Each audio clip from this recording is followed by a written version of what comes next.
ಮಾನ್ಯ ರೈತ ಬಾಂಧವರೇ, ಇದು ಚಿಕ್ಕಮಗಳೂರು ಜಿಲ್ಲೆ ಮೂಡಿಗೆರೆಯ ಜಾವಳಿ ಬಳಿ ಹುಟ್ಟಿ ಹರಿಯುವ ಹೇಮಾವತಿ ನದಿಯ ನೋಟ.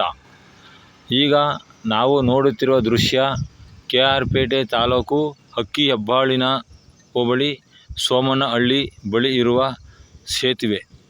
ಇದೇ ಕಾವೇರಿ ನದಿಗೆ ಇನ್ನು 3 ಕಿಲೋಮೀಟರ್ ದೂರದ ತ್ರಿವೇಣಿ ಸಂಗಮದಲ್ಲಿ ಸೇರುವಂಥ ಹೇಮಾವತಿ ನದಿ.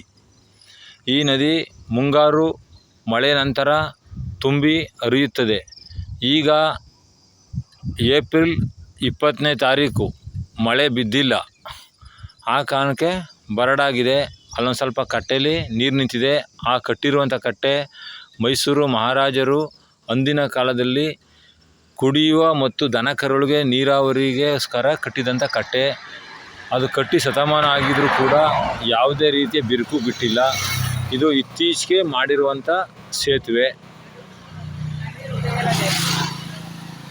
ಹೇಮಾವತಿ, ಹಾರಂಗಿ, ಕಾವೇರಿ, ಲಕ್ಷ್ಮಣ ತೀರ್ಥ ಇವೆಲ್ಲ ನನ್ನ ಮಂಡ್ಯ ಜಿಲ್ಲೆಯ ಅನ್ನದಾತರ ಜೀವ ನದಿಗಳು. ಎಲ್ಲರಿಗೂ ಧನ್ಯವಾದಗಳು. ಜೆ.ಕೆ. ಬಸವರಾಜು, ಜಯಪುರ ಜಿಲ್ಲಾ ಕಾರ್ಯದರ್ಶಿ, ಭಾರತೀಯ ಕಿಸಾನ್ ಸಂಘ, ಮಂಡ್ಯ ಜಿಲ್ಲಾ ಘಟಕ, ಮಂಡ್ಯ.